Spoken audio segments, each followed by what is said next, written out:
Welcome to the Thought Leaders video blog, where industry executives share their insights and vision in today's landscape of live entertainment. So George Baker, CEO of ParkHub, Chris Elliston, SVP of Enterprise of ParkHub, thank you so much for joining us today. Pleasure. Glad to be here. So let's just dive in. Let's talk about parking. And Chris, we talked about this a little bit on the webinar, but parking has such a significant impact to the customer experience. So especially in a tailgating experience. So talk to us about the value of parking and how that plays up on the full customer experience. For sure. So we think about the customer journey these days, and it's not just about showing up at a parking lot and paying. There's a lot that goes into that. So when you start your day, the customer journey kind of starts there. So our job is to help kind of facilitate that process. So if you have a prepaid pass, if you're reserving parking ahead of time, or if you're paying for parking on site, getting to the spot, getting to the lot, the purchasing piece of it, all those things go into it. So there's a lot more thought that's happening today than there was 20 years ago, when it was just a cash transaction with paper tickets and tearing stubs and waving flags.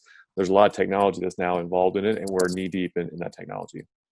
And the only other kind of quick piece that I would add is parking is the first and last touch for that experience. And whether we are associated specifically with that event, we impact the feelings thereafter. And you could have a great experience in the venue.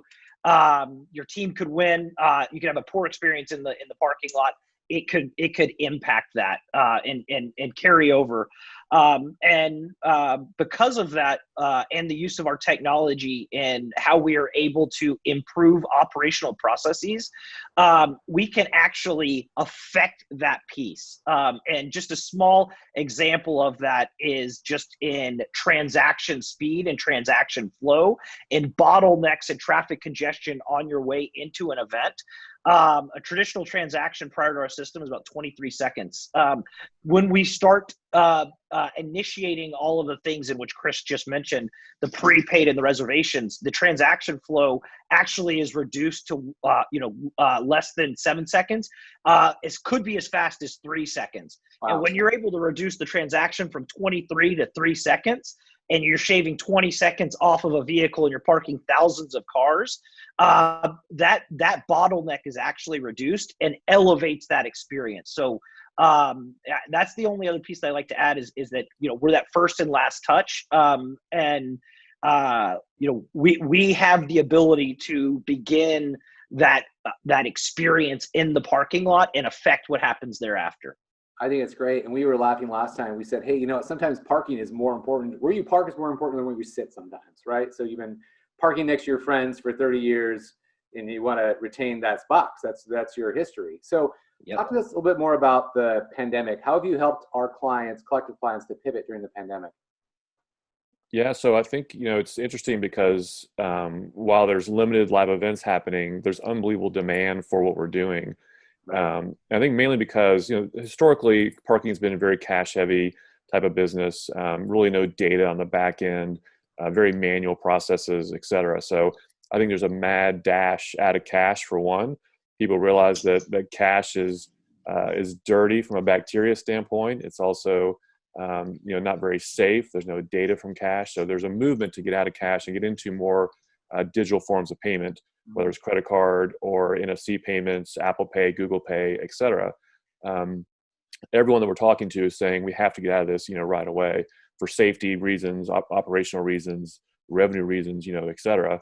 And then on the back end is the data side of it, making sure people have a real grasp on what's happening in the parking lots, during and after the event. So they can see exactly how many cars have been parked, other spots left to be sold. Can we sell more prepaids? There's a big inventory management, piece of this. So we're seeing people trying to get a handle on this because they realize there's more money in it for them if they do it the right way. A good example is here in Dallas with the American Airlines Center. They realize that, someone has 2 parking passes for an event. They may not use that second parking pass, but historically they didn't know how often they used it or not, or didn't use it. Now they know that, Chris Elliston uses that second pass 2.3% of the time. They can probably resell that second pass to somebody else, like an airline might do when they're overselling seats. So there's a big revenue component to having this data understanding who's coming to the events, how often they're coming, how many spots are potentially available. All those things come into play. So combined with electronic forms of payment and the data, we now have a grasp of what's really happening, at the events and with the venues. Yeah, and I'd like to also kind of add, in early days when venues, let's say March to June, when we didn't have as much data around how long this pandemic would last, and venue owners, our clients, were beginning to reimagine what the experience could look like. We were able to help our client base to stand up drive-in opportunities at their assets by repurposing the technology, and just different use case around the product. So where there's a booking engine, now there's Christmas lights that some of the folks are standing up in their parking lots, and we're helping out with the authentication piece and on-site payments. Although it's not parking, it's traffic moving through the parking asset. We've been able to help them kind of reimagine what that looks like on an experiential level, incremental revenue capture, and then obviously drive people in and around an area. Generally, these venues are in entertainment districts or CBDs, and trying to get collaborative commerce stimulated in those districts. Yeah, that's right. I love the innovation and the ability to have some of these new innovative drive-through events, which is brand new. We haven't talked about that before. So let's talk about technology. What type of new technologies are you looking to roll out in the future? So during the kind of slowdown here, we've had a chance to kind of dust off some products have been working on, and also create some new ones. So really the theme of all this is going to be contactless, frictionless type of technologies. That's what we think about when we wake up in the morning and go to bed at night, is how can we facilitate this process for folks? So we know full well that at some point we're all getting replaced by robots anyway. Why not try to bridge the gap a little bit and provide people with good technology? So for us, it's about contactless payments. It's about we have these new safe products, for example, that there's signs that go into the parking lot for transient parking, that someone can get out of their car and just go up to the sign with their phone and pay, or scan an NFC tag on their phone.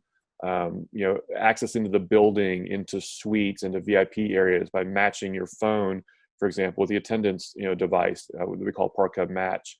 We're doing some tracing software, so employee screening. So there's a bunch of things going on at ParkHub. Our core product obviously is what sort of drives everything else, but thinking about what else makes sense for folks in this time and really going forward. It's not just about interim products. I mean, COVID obviously is here, but it's going to end hopefully soon. So it's about what trends are we going to see post-COVID as well. So we're thinking ahead as much as possible. Crystal ball stuff. We talk about this all the time at the company. What is the parking lot going to look like in 10, 20 years? It's anyone's guess. It's probably going to be something that's probably going to be, attendantless, manless type of entry, whether that's a license plate technology, whether it's, Bluetooth, who knows what it's going to be, not sure yet. But our job is to make sure that we're in front of that as best as we can. We've got a really good product team that kind of keeps their ear to the ground, and we stay involved in the industry as best we can to figure out what that technology is going to be. But it's a never-ending process. You always have to innovate or die, right? So we're constantly innovating. Yeah, and to the point of innovation's in our DNA. It's in our core. And we go. Our product development is referred to as human-centric design, and so we actually go through conjecture, experimentation. And then we find actuals. We use the data, and then that's how we make our decisions around the products in which Chris just mentioned. So it's not like, hey, we think the industry needs this. We hypothesize with that, and then we experiment around what that might look like with a problem statement, how we solve it. And so we move out of that conjecture to really, really refine data-informed decisions, at which point then that's when we take those mentioned products to market. That's great. Hey, George, this one's probably more specific to you. So 2020, it's been a doozy of a year, right? We've all been faced with some challenges, and we'll all persevere and get through it. So What's your leadership style through a challenging year like 2020? I think communication is key, right? As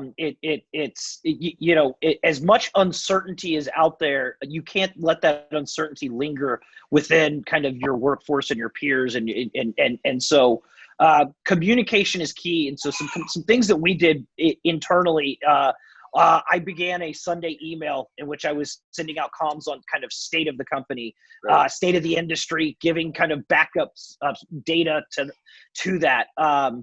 Additionally, I got my executive team to open up office hours. So although we are now remote, but going back to the innovation, we're very collaborative.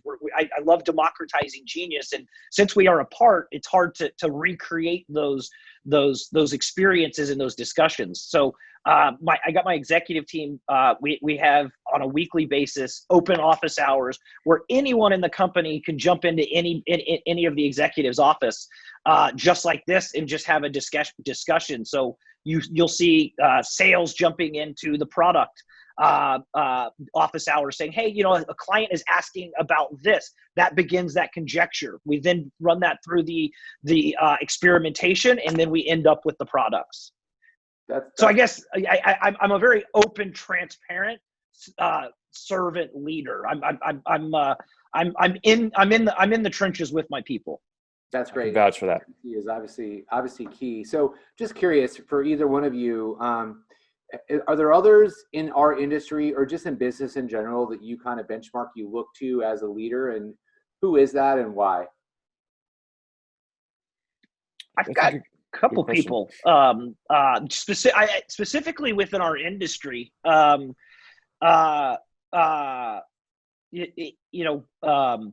I can namely think of several. Christian Lau at the LAFC. He is the CTO. He is certainly a thought leader within our space, and applying emerging, or I'd even say bleeding edge technologies in his venue, Bank of California Stadium, and additionally, being a founder of a technology company, I've got peers, from folks like from Don White with Satisfied Labs, or the Wait Time, or any of these other tangential, creating a digital record around these physical experiences that then improve operational processes, thereby the customer experience, creating efficiencies within the operation, then that creates revenues. So those are all, I would say, kind of, who I look to kind of within our industry. Then, larger, obviously, Bezos with Amazon, and, kind of reading that playbook, and higher level, Elon. I know those sound cliches, but I really do. I dig into their pieces, their literature, and their leadership style. Awesome. Okay, so and Chris, this might be more relevant for you, but either you can jump in. So, there are a lot of things that we're seeing in the Paculum community. You guys work with a lot of teams, venues, institutions outside of the Paculum community. Are there other trends or ideas or best practices that you're seeing outside of the Paculum community that you think that we would benefit from? Yeah, I think we're seeing people get creative. Take the parking pass, for example. Say it's a Paciolan pass. People are putting that pass on the inside of their windshield, for example. So we can scan that pass on the outside of the car. So it's a truly kind of frictionless, contactless, type of experience.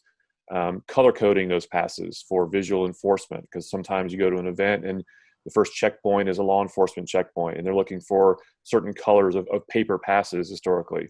Yeah. Well, now we can digitize that and make those colorized through the Paciolan system, so that visual enforcement comes from the phone and not from paper, which saves money on paper and mailing and all kinds of things there. So people are trying to figure out ways to digitize, get out of paper, get out of cash, you mentioned previously.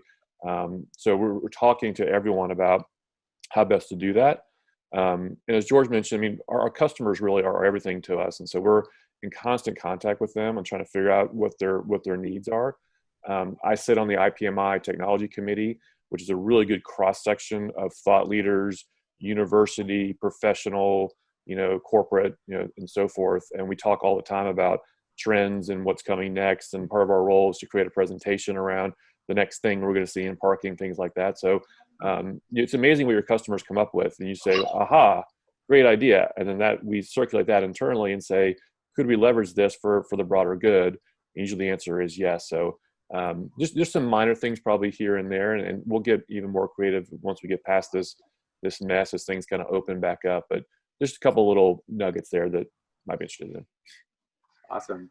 So this is for either one of you, and this is the crystal ball question. So 21, the vaccine's out, and it's imminent, right? I just read today that FDA was giving some kudos to the efficacy of Pfizer's vaccine, so that's imminent. But for 21, once the vaccine is out, what do you think on demand? Is it going to be the same as 2019, less, or greater because of pent-up demand?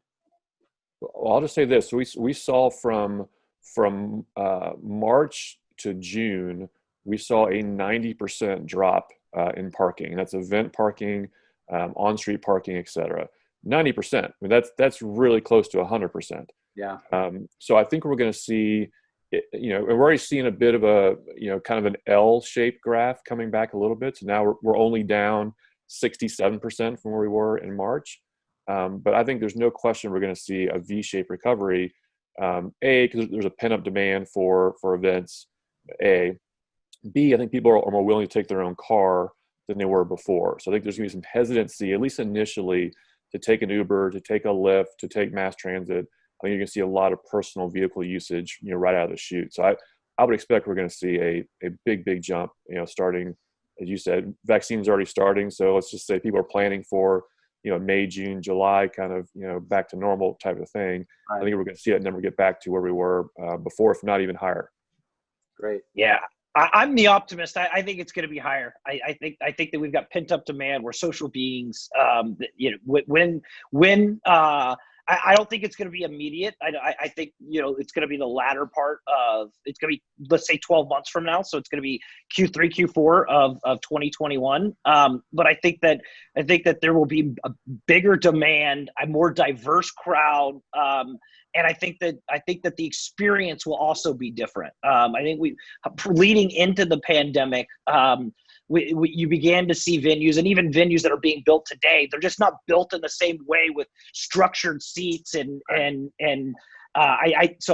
think the venue will absolutely be reimagined. It'll be absolutely catered around the experience. The experience will be dictated to that of the consumer base and the fans. That is going to be driven through the data of all the things that we mentioned earlier, specifically tickets moving in, and so I think that we are in for an amazing 2022. 2021, we're going to ramp back up, and we're going to look back and we will hope and wish that we will never see times like this for the next century. So, amen. Well, George and Chris, it's been a pleasure. Thank you so much for joining us.